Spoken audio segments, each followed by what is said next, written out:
Hello friends, എല്ലാവർക്കും സ്വാഗതം പുതിയ വീഡിയോയിലേക്ക്. ഇന്ന് ഞാൻ വന്നിട്ടുള്ളത് നല്ലൊരു നാടൻ പലഹാരമായിട്ടാണ്. ചായക്കടകളിലൊക്കെ കിട്ടുന്ന നല്ല മൊരിഞ്ഞ രുചികരമായിട്ടുള്ള നാടൻ പഴംപൊരിയാണ് കേട്ടോ ഇന്നിവിടെ ഉണ്ടാക്കാൻ പോകുന്നത്. വീഡിയോ കണ്ടിട്ട് ഇഷ്ടപ്പെടുവാണെങ്കിൽ ലൈക്ക് ചെയ്യുക, ഷെയർ ചെയ്യുക, കമൻറ്റ് ചെയ്യുക, ചാനൽ സബ്സ്ക്രൈബ് ചെയ്യാനും മറക്കരുതേ. പിന്നെ ഫേസ്ബുക്കിലൂടെയാണ് വീഡിയോ കാണുന്നതെങ്കിൽ പേജ് ഫോളോ കൂടി ചെയ്യണേ. ഒപ്പം നമുക്ക് നേരെ വീഡിയോയിലോട്ട് പോവാം. പഴംപൊരി ഉണ്ടാക്കാൻ വേണ്ടിയിട്ട് ഞാനിവിടെ അത്യാവശ്യം നന്നായി പഴുത്തിട്ടുള്ള 4 നേന്ത്രപ്പഴമാണ് എടുത്തിട്ടുള്ളത്. ഞാനിത് ഓരോ പഴവും 3 കഷ്ണങ്ങളായിട്ടൊന്ന് കട്ട് ചെയ്തെടുത്തിട്ടുണ്ട്. ഇനി പഴംപൊരിക്കുള്ള ബാറ്റർ റെഡിയാക്കാം. അതിനായിട്ടൊരു ബൗളിലോട്ട് 1 ഗ്ലാസ് മൈദ ഇട്ട് കൊടുക്കാം. ഇനി ഇതിലോട്ടൊരു 4 ടേബിൾ സ്പൂൺ വറുത്ത അരിപ്പൊടി ഇട്ട് കൊടുക്കാം. ഇത് പത്തിരിയും ഇടിയപ്പമൊക്കെ ഉണ്ടാക്കാൻ വേണ്ടി എടുക്കുന്ന പൊടിയാണ്. ഇനി ഇതിലോട്ട് ചേർക്കാൻ പോകുന്നത് ഒരു 5 ടേബിൾ സ്പൂൺ കടലപ്പൊടിയാണ്. ഇനി ഇതിലോട്ടൊരു 2 ടേബിൾ സ്പൂൺ പഞ്ചസാര ഇട്ട് കൊടുക്കാം. പഴം അത്യാവശ്യം നല്ല മധുരം ഉള്ളതുകൊണ്ട് ഇത്രയും പഞ്ചസാര മതി. ഇനി ഒരു പിഞ്ച് ഉപ്പ് ഇട്ട് കൊടുക്കാം. ശേഷം നന്നായിട്ടൊന്ന് മിക്സാക്കി എടുക്കാം.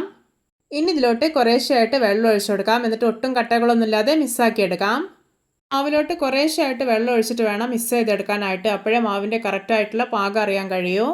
ഇപ്പോൾ ഇതാ കണ്ട ഒട്ടും കട്ടകളൊന്നും ഇല്ലാതെ നല്ല പെർഫെക്റ്റ് ആയി തന്നെ മിക്സാക്കി എടുത്തിട്ടുണ്ട്. ഇതിൻ്റെ ഒരു കൺസിസ്റ്റൻസി എന്ന് പറയുന്നത് അത്യാവശ്യം നല്ല തിക്നെസ്സോടെ ഇരിക്കണം. നമ്മൾ ഈ ഒരു ബാറ്ററിലോട്ട് ബേക്കിംഗ് സോഡയൊന്നും ആഡ് ചെയ്യുന്നില്ല. അതുകൊണ്ട് ഒരു അരമണിക്കൂർ റെസ്റ്റ് ചെയ്യാൻ വേണ്ടിയിട്ടൊന്ന് അടച്ചു വയ്ക്കുകയാണ്. ഇപ്പോൾ ഇത് അരമണിക്കൂറായിട്ടുണ്ട്. ബാറ്റർ ഇതാ ഫെർമെൻ്റ് ആയി കിട്ടിയിട്ടുണ്ട്. ഇനി നമ്മൾ മുറിച്ച് വെച്ചിരിക്കുന്ന ഓരോ കഷ്ണങ്ങളായിട്ട് ഇതിലേക്ക് ഇട്ട് കൊടുക്കാം. എന്നിട്ട് നന്നായിട്ടൊന്ന് കോട്ട് ചെയ്തെടുക്കാം.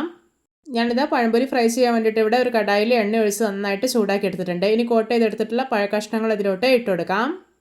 ഇനി ഇത് തിരിച്ചു മറിച്ചിട്ടിട്ട് ഫ്രൈ ചെയ്തെടുക്കാവുന്നതാണ്. ഇപ്പോൾ ഇത് അതിൻ്റെ ഒരു ഭാഗം ഒന്ന് മൊരിഞ്ഞ് വന്നിട്ടുണ്ട്. ഇനി ഇതൊന്ന് തിരിച്ചിട്ട് കൊടുക്കുകയാണ്. അപ്പോൾ ചായക്കടകളിലൊക്കെ കിട്ടുന്ന നല്ല നാടൻ രുചിയിലുള്ള ഒരു പഴംപൊരി റെസിപ്പിയാണിത്. എല്ലാവരും ഇതുപോലെ ഒന്ന് ഉണ്ടാക്കി നോക്കണേ. ഇപ്പോൾ ഇത് 2 സൈഡ് നന്നായിട്ട് മൊരിഞ്ഞ് പഴംപൊരി ഇവിടെ പെർഫെക്റ്റ് ആയിട്ട് റെഡി ആയിട്ടുണ്ട്. ഇതിനെ എണ്ണയിൽ നിന്ന് കോരി മാറ്റാം. ഇത് നമ്മുടെ നാടൻ രുചിയിലുള്ള പഴംപൊരി റെഡി. നോക്കിയേ, കാണുമ്പോൾ തന്നെ കൊതി വരുന്നില്ലേ? ഇതുപോലെ മറ്റുള്ളതെല്ലാം ഉണ്ടാക്കിയെടുക്കാം. ഇപ്പോൾ ഇത് നമ്മുടെ സെക്കൻഡ് ബാച്ചിലുള്ള 2 പഴംപൊരിയും സൂപ്പറായി തന്നെ റെഡിയായി കിട്ടിയിട്ടുണ്ട്. ഇതും എണ്ണയിൽ നിന്ന് കോരി മാറ്റാം. ഒട്ടും എണ്ണയൊന്നും കുടിക്കാത്ത നല്ല രുചികരമായിട്ടുള്ളൊരു നാടൻ പഴംപൊരിയാണിത്. ഒരിക്കലെങ്കിലും നിങ്ങൾ ഇതുപോലെ ഉണ്ടാക്കി നോക്കണേ. ഇത് ഉണ്ടാക്കിയിട്ട് അപ്പോൾ തന്നെ നല്ലൊരു ക്രിസ്മസോടെ കഴിക്കണം. അപ്പോഴാണ് നല്ല ടേസ്റ്റ് ഉള്ളത്.